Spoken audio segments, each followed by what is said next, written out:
If you're a Formula One racing fan, you know all about the Netflix Drive to Survive series, the show where we watch F1 managers, drivers, and team owners as the F1 season plays out in front of us. It's full of excitement and suspense and does a great job of capturing the energy of a grueling F1 season. Here to tell me all about that energy is one of the stars of the hit show.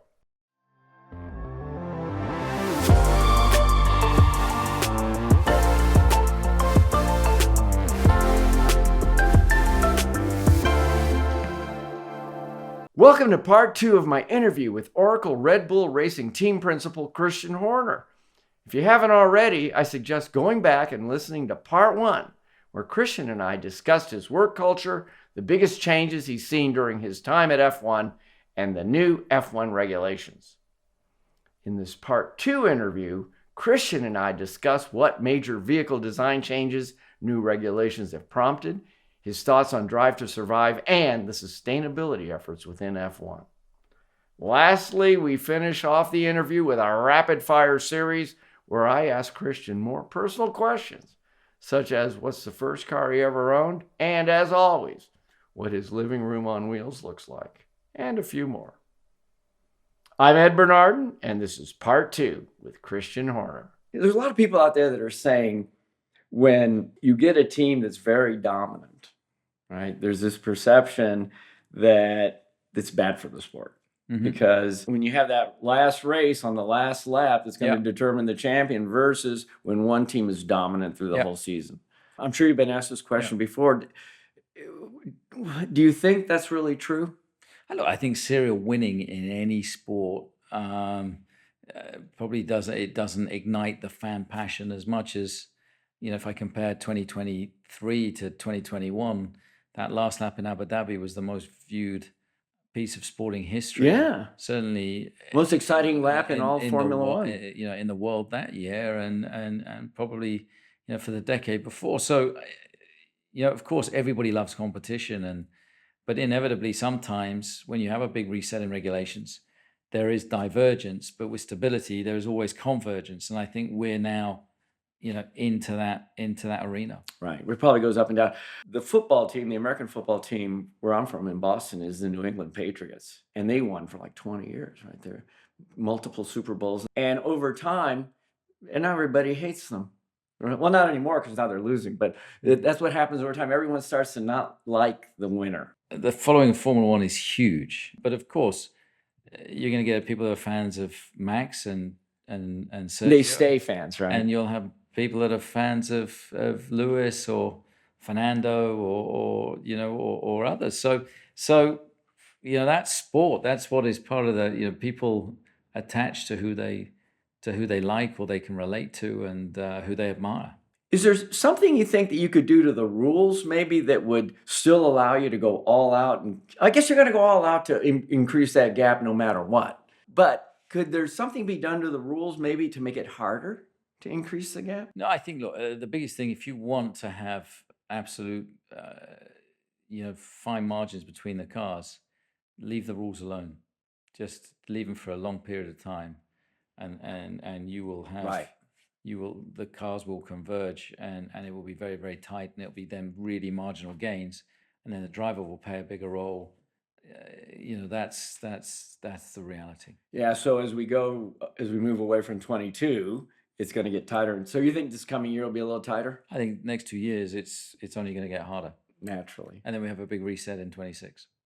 Do it all over again. What about making the sport more exciting? Like, for instance, just throw some ideas out there. Like mandate more pit stops so the tires are fresher and they can drive full out the whole time, or refueling. Or maybe something crazy like they did in Formula E where they have fan boosts. Don't go gimmicky. I mean, enforce fuel stops and tire changes. What you'll see is, and we've been there and through all this before, and history. You've only got to look back in history to see what the effect that these rules had. Is that the races become very mathematical, strategized events that don't encourage more racing. So the refueling will be 3 elements of a sprint race that are 3 stints that, for example, are flat out.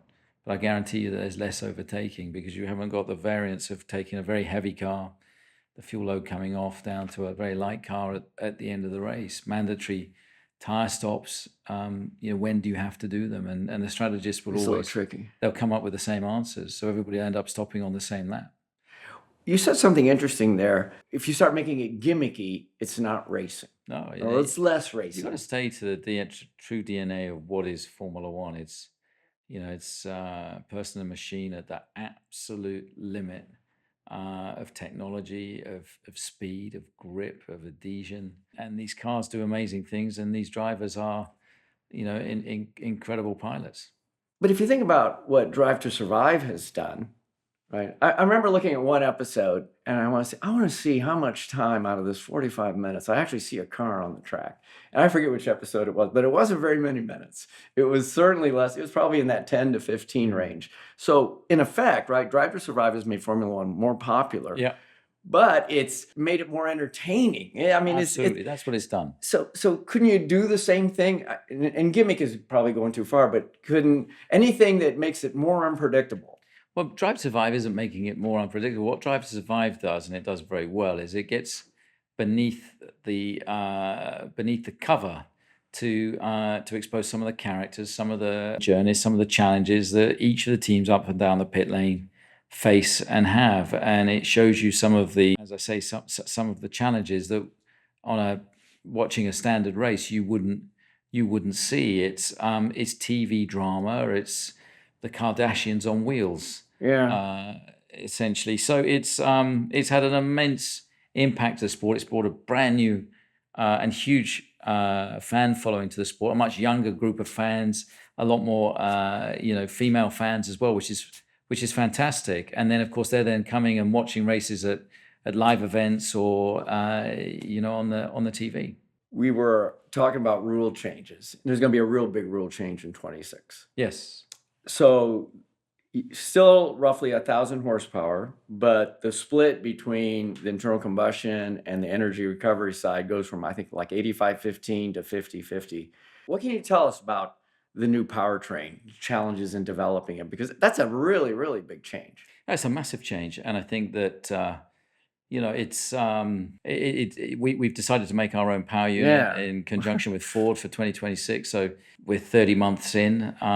We didn't have a single person or a facility, and now we have over 500 and a facility, state-of-the-art facility, and are already running development engines.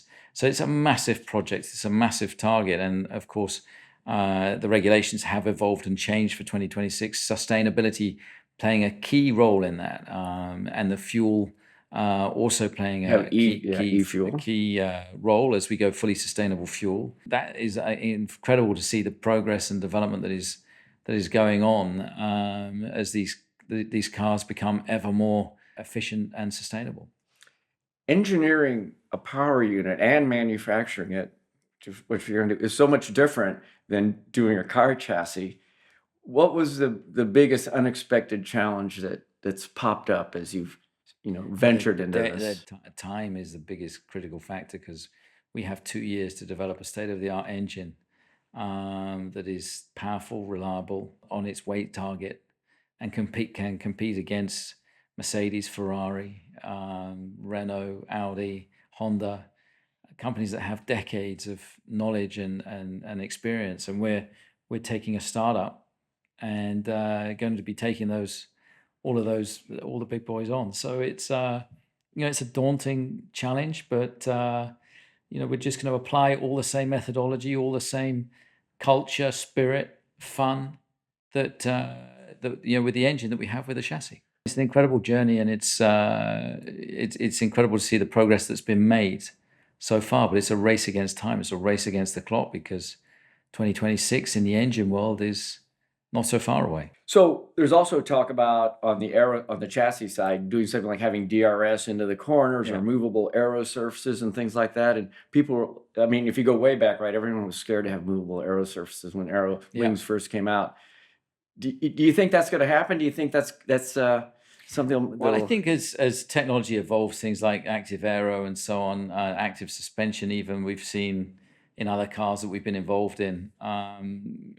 Technology just keeps moving forward, so it allows other solutions. But we're still in the conceptual phase of these regulations. It's advanced, but no regulations have yet been released on the chassis side for 2026. Do you think it's good idea to have movable aero surfaces? It's hard for me to quantify. I mean, what I think you have to look at what do you want the output to be. Yeah, We want cars to be exciting. We want them to race closely. We want it to be competitive. We want to see wheel-to-wheel racing, and there has to be a wow factor to it. well, but you've just sort of hit on it, right? What do you really want? So in the end, racing it's a technology business. It's Yeah. about going fast, but it's also a marketing business Of where course, it is. so if you add a movable aero surface and the driver has to control that and adds a little unpredictability into the Mhm. race that requires a new or a different kind of talent and Yeah. it makes it more competitive, I would imagine anything that does that would and it makes the competition tighter, you're going to expand that audience, right? Absolutely, absolutely. And I think that it's interesting, and of course, Formula One has a responsibility, from a sustainable perspective as well. So that drives a lot of the regulations, moving forward. And I think Formula One can play a key role in that technology, because we have some of the brightest and best engineering minds in the world working in this formula, and of course, it's a competition that moves forward so quickly. So carbon neutral by 2030, right? Do you think electric drive is going to play a part in that? I think it could play a part, but I think there are other technologies that are equally as exciting. So I think you've got to still be open-minded and not put all your eggs in one basket. So Alejandro Agag says recently that it's probably going to be a merging of Formula One and Formula E. Well, I'm sure as the CEO of Formula E, or whatever his role is, he would love that. Yeah. But look, the Formula One is Formula One. It's the pinnacle of motorsport. We still have combustion engines for the foreseeable future. The electrical part is playing a much bigger role, of essentially a 50-50 split now between electrical and combustion. Unless Formula E ends up with a combustion engine, and I can't see It's not Formula E then, how right? much closer they're going to get. Do you think there's a possibility that there's enough similarity there? I mean, Formula E is a spec series. Formula One's not. Formula One with an electric drive in it that's not a spec series. I mean, you start to bring the pieces together. Yeah. Or maybe, right? Maybe it could be hydrogen combustion, right? It's I mean, hydrogen is an interesting technology, and it's something that we're quite interested on the advanced technology side of the business, that we're doing quite a lot of work and research into, because I think as an alternative, that can also be a very exciting route. But then there's also like hydrogen combustion, but it could also be hydrogen through a fuel cell. Yeah. Or something like that, or it could be pure batteries. If you took a step back and looked at all of those, which one do you think will sort of float to the top? If you had to guess, or which one would float to the top? Not only from a sustainability standpoint, but a sustainability and maybe even excitement or competition standpoint. I mean, I think sustainable fuels have a key role to play in the future, and as I say, I think the combustion engine's got quite a bit of life left in it yet, and I also think hydrogen as well could play a key role. I think electrical solutions have their pluses and minuses, so I think you've got to pursue all three, and then the strongest will prevail. there's a lot more to sustainability than just making the motor Yep. sustainable. And I think a lot of people don't realize that when they think about carbon neutral by 2030. What are some of the other things that you've done, or really the sport in general has done, to overall make the carbon footprint less? I think for it's farmers? all the other aspects as well, because the cars are actually very efficient. I mean, a Formula One car has less emissions than an English cow during the course of a year. It's all the supports. American cow as well, or is that specific That to gives out England? more. Yeah. English cows are reasonably carbon efficient. But I think it's all the support value. It's aviation, it's sea freight, it's all of those elements. And of course, we're doing an awful lot of recycling and sustainable energy, and we're investing as a group, very very much heavily in sustainable solutions to everything that we do. But I think it's a global issue, not just a Formula One issue of continuing to drive that sustainable message. Well, and that's a big part of it, right? It's a global issue. So if you can do it in racing, which is always Yep. pushing to do it fast and do it first, then it can apply elsewhere. And moving all your equipment from one race to another, moving all the people, that's where all the emissions are coming from. And you're doing a lot. What do you think the next thing is that you can do to make all these logistics and everything you do to try and make the non-track part of sustainability? Well, I think, look, we're trying to take fewer stuff and to be less dependent on air freight and sea freight. But I think aviation fuels is a key development area moving forward. When you consider the amount of people that are in the air at any single point in time, it's immense, and these problems aren't just related to Formula One. It's every sport in the world, or certainly major sport in the world. And so it's a collective effort. It's not one that Formula One will solve. It's one that we can play a role in and be responsible. But it's going to take a very broad engagement globally to really address the issue. If you ever put a power unit inside a Formula One car that wasn't loud, right? If you did go to non-hydrogen combustion, even hydrogen with a fuel cell and batteries, what's going to happen to all those fans that just love? I think they're going to be very disappointed. It'd be like going to a rock concert and turning the volume down so you can hardly hear. You can see the players, but you can't hear the music. That's why you're a fan of the fuels. I think e-fuels. I think that noise is part of the emotion of the sport, and noise equates to speed. It equates to energy as well, and I think that it's a key ingredient, of what we do. Let's talk about Drive to Survive. Got to talk about Drive to Survive for a second. Is there anything about Formula One, or maybe one thing about Formula One that you think Drive to Survive has not managed to capture yet and communicate to its audience? A really important thing about the whole Formula One thing that it just hasn't come across I yet. think probably if you were to go a step further and to really get into the workings of the sport, the meetings that we attend, there's very small glimpses here and there about the future of the sport, the regulations, how they're achieved. I think all of that's. How do you make that that's exciting? I mean, believe me, the meetings are exciting. Yeah. enough. So not sometimes hard to do, huh? sometimes the meetings are more exciting than racing. Yeah. I'm sure that there's so much video footage of everything that you've done, and they cut and splice and make the final episode. Can you share maybe a memorable or a funny moment behind the camera that got cut? They start to come through at this time of year where you see the cuttings, but just of your parts before they are edited into an overall program. And on many occasions you think, really, did I say that? Or did that really happen? What was one of those things you said that you regret a little bit? I don't know. Maybe it's you think, do I really swear that much? Do you? So I didn't think I did until I saw. But now back you some of know. it. I would imagine, right, when you're in a series like this, you learn a little bit about yourself, like you just said. So what's the greatest insight it's taught you about maybe yourself, about the team, or even about maybe some of the other principles? What do you think? I think just be true to who you are. Be the Be best it. version of yourself that you can be.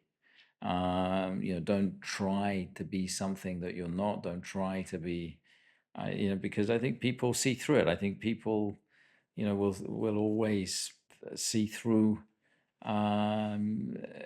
if somebody's trying to portray something that they really aren't. So you and Toto have had your words over the years. Rivalry aside, how would you say the biggest difference is between the way you are as a team principal versus Toto? The biggest difference. With different characters, we have Yeah. different styles. We have different. What's your temperaments biggest and style difference, would you say? Probably a bit more British centric. That I don't show as much emotion. I don't get perhaps as riled. People are just different. Different styles. It's not saying that one is right or one is wrong. I love the racing element. That's a key element for me. I enjoy the commercial side of the business, working with partners and sponsors and technical partners. And yeah, you're judged on ultimately on what you do on track at those 23 or 24 races a year. This is my last question until we get into the fun questions at the end. What do you think racing will be like in the year 2100? We won't be there to see it. Who knows? Will they have wheels? When you look at, it's always interesting if you look at a film like Back to the Future, what their vision of The the hover car. year 2000. Well, some things they actually got, they were not far off on from 1985 to the year 2000. Some things they were miles away on. So yeah, it would be interesting to see. All right, Christian, thank you so much. Thank you very much indeed. I want to wrap things up with our rapid fire section. Quick questions, Right, quick okay. answers. Ready to go? Yeah. All right, let's do it. First car you ever bought or owned? Volkswagen Beetle, Oh, looks like. What color? white, White. like Herbie. Did you pass your driver's test on the first try? Yes, within a couple of weeks of my birthday. Oh, really? Mhm. Very. Oh, so you're right out there, I huh? was straight. You don't need a license to drive a go-kart. I'd That's your applied for my definitely- license for my test way before my birthday. What's the fastest you've ever driven a regular car on the highway? Always within the speed limit. So you've never had a speeding ticket? Oh yes, I've had several speeding tickets. What's your best one? Can you just real quick your best speeding ticket story? Yeah, unfortunately, they're all on camera, so they're not ever that exciting. It's nothing. Oh, you just got caught by that. No interaction with the police. No, there's not been a high-speed pursuit or anything like that. It's So the world of autonomous cars, right, Mhm. is coming yeah, someday. And so you're going to have what's called a living room on wheels, right? Yeah. You got a 5-hour car trip. You don't have to drive. You can do anything you want. What's inside your living room on wheels? What do you want inside that car? It's autonomous. You can have anything you want. Well, first of all, I'm not sure I'd be that happy just sitting in a living room on wheels, but Well, you got to sit in yeah, a plane probably, for 5 hours. Now you get to well, sit. you want to be able to engage with the outside world. You want to be able to interact. You want to be able to watch racing of real cars.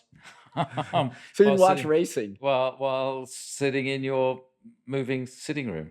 What person, living or not, would you like to have with you in that trip, that 5-hour trip? Anybody that's ever lived in the history of humanity. There's so many people that would have been interesting to meet. Pick one. If you had to pick If one. I'd pick just from my world of racing, whether it was a Fangio or a Colin Chapman or some of the icons of Yeah. the history of the sport. If you had to pick one of the current team principals for that ride, who would you pick? One of the current team principals. You can leave Gunther Steiner in if you want. In case you want. I would pick Peter Bayer or Laurent Mekies. They both seem nice guys at the AlphaTauri team. What's your favorite Spice Girls song? Favorite Spice Girls song? Yeah. Wannabe. There you go. That's the big one. Who's your second favorite Spice Girl? They're all joint second. There's Okay, that's a good answer. Very good answer. That's why you're in charge. Okay, just to finish things, last 3 questions really, really quick. If you could magically invent one thing, what would it be? If I could magically invent one thing, it would be a time machine. Time machine. Tell us something about yourself that your family and friends don't know. That my family and my friends don't know. Yeah, some secret you've had all your life and now, poof, out it comes. You can pass if you want. I'm trying to think. I scratched my brother's car when I was 18 and made him think that he'd done it. But Did you really do that? that's about. He was away at university. I borrowed his car. Yeah. And he doesn't know this? He probably does now. But All right, and the last question. I know who you think is going to come in first this year. What team is going to come in second in the constructors? I don't care. Oh, excellent answer. Thank you so much, All Christian. right. Thanks. Thank you for joining us. Cheers. Thank you.